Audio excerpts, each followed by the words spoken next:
Believe it or not, this picture has a lot to do with the meditation for tonight. In fact, it has everything to do with the meditation this evening.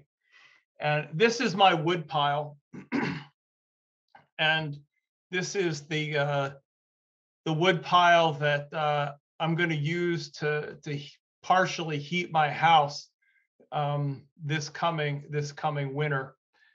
And it was totally empty, probably about a little bit over a month ago, and I have slowly started to fill it up and get it to this place where it is where it's all filled up. And the uh, the uh, the thing that is interesting about this for me right now is that years ago, before I had cancer, if I was going to go out and get firewood, I would have cut all of this wood. I would have split all of this wood in a day. I would have gone and cut everything, and I would have done all of the work in a weekend, in a Saturday, and I would have got it done quickly and crossed it off my list and been done.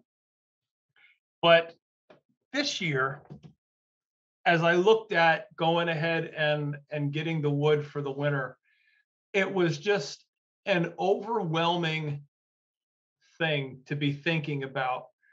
And I wasn't sure how in the world I was going to go about doing it. Wasn't sure if I was going to be able to get it all done. And then what I finally decided to do is I decided that I was going to go ahead and little bit by little bit, I was going to go out and I was going to start cutting the wood, splitting the wood, and stacking it and getting it ready for winter. And I went and I would work for an hour and then I would have to rest. Some days I would only be able to work for half an hour, and then I would have to take a rest. Some days I'd go out and I could only work for 10 or 15 minutes and I would be done, and I would need to take a rest. And as I was going about the work, and as I slowly started to watch the wood bin start to get filled up, I started to think about other pieces and parts of my life. And I started to think about how that wood bin was a picture of really a lot of the ways that I have started to approach life. Sometimes we get overwhelmed with things, and the prospect of going out and cutting all that wood was just absolutely overwhelming to me.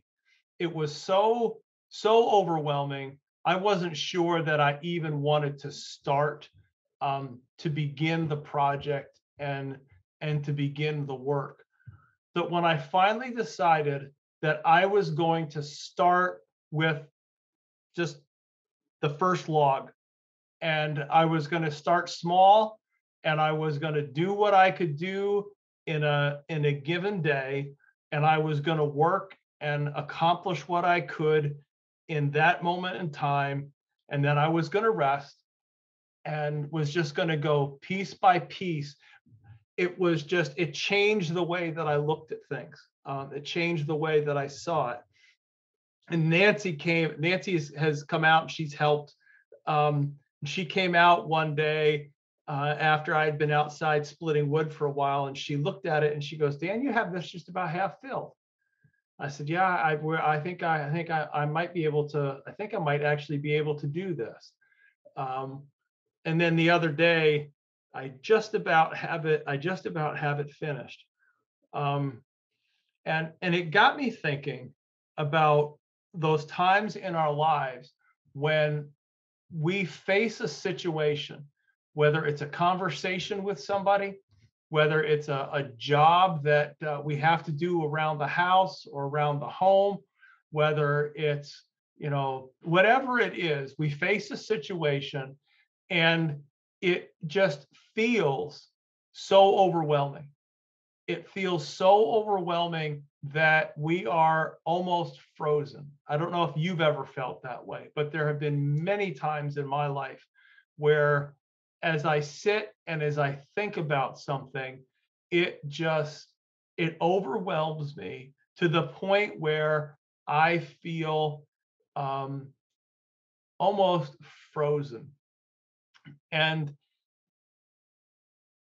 like the key to breaking that, I have found, is to just take that first step and to just begin to do something, and not trying to do everything, not trying to accomplish the whole project, not to complete something, but just to do whatever that first thing is. And whenever we slowly start to do that first thing, it's kind of like we get that first thing done, and all of a sudden it gives us this sense of energy, this sense of, wow, I can actually accomplish this. I can make this happen.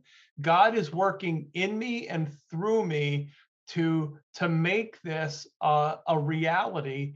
And so it gives a sense of energy. It gives a sense of empowerment for us to continue and to keep going.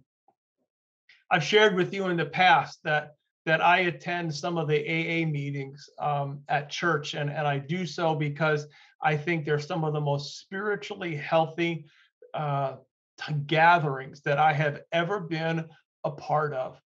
And one of the things that they read before every single meeting, when they first get together, there's a line in one of their readings that says, "We uh, pursue spiritual progress, not spiritual perfection." And every time that I listen to them read that, there's a part of me that deep inside my spirit that just wants to sing out and just say, absolutely. We pursue spiritual progress, not spiritual perfection. And because sometimes if we think about trying to be spiritually perfect, um, we would we'd be frozen, right? We're not going to be perfect. And so if we think we have to be perfect, we would be um we would just be frozen, and we wouldn't even begin. We wouldn't even take that first step. We wouldn't even begin to move towards, deepening our relationship with God, to growing in our faith. But if we look at life, and if we look at our spiritual life as as working towards spiritual progress, not perfection, then that kind of enables us to say, okay, what's the first step for me to take towards spiritual progress? What's the first step for me to take to fill in the wood rack? Well, you know what? I need to go out. I need to cut the wood into lengths. Okay. I cut one tree into lengths. All right. What's the next thing? I got to split those lengths into the size of the wood that I want. All right. I can split three logs today. That's about all I can do today. That's good. And split them and stack them. Um, and start to move through our lives, um, looking at what we can do rather than looking at what we feel like we ought to do, what we need to do. Looking at life and saying, you know what, this is what I can do. This is what I have the ability to do. This is what God has given me the strength to do today, whether it be emotional strength, whether it's physical strength, whether it's spiritual strength, whether it's relational strength. I don't have the ability to 100% restore the relationship that's damaged with somebody else. But you know what I can do today? Today I can send the email. Today I can send an email, and that's about all I can do, is to send an email that says, "Hey, I'm thinking about you and I care for you, and I wish the best for you." And I don't have any emotional, physical, or relational strength to go beyond that. But you know what? That's my first step. And if I take that step, then God's going to give me what I need to take the next step, rather than sitting and saying, boy, I wish that this relationship would be 100% restored and made whole. And since it's not, I'm just going to sit here and I'm not going to do anything, right? Or, we could talk about it in so many different ways as we think about our lives.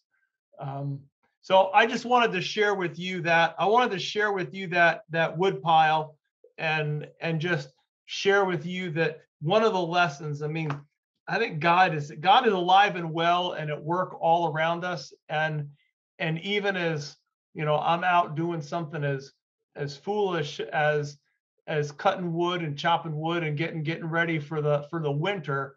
Um, the Spirit of God is speaking, and this is one of the ways that God has spoken to me. um, and God has just said, look, I don't need you to do everything 100% the way that you used to do it. I just need you to do the next thing. I need you to understand what the next thing is and be faithful in the next thing, and I will give you all the everything that you need, to accomplish what it is that I have for you to do. And and what's going to happen is we take that first step, and as we're faithful in taking that first step, we're going to look back at some point and we're going to say, how in the world did this get done? Um, and how in the world was this ever accomplished? And the truth is, it was accomplished because we took that first step. um, and then God slowly worked and built, on top of that.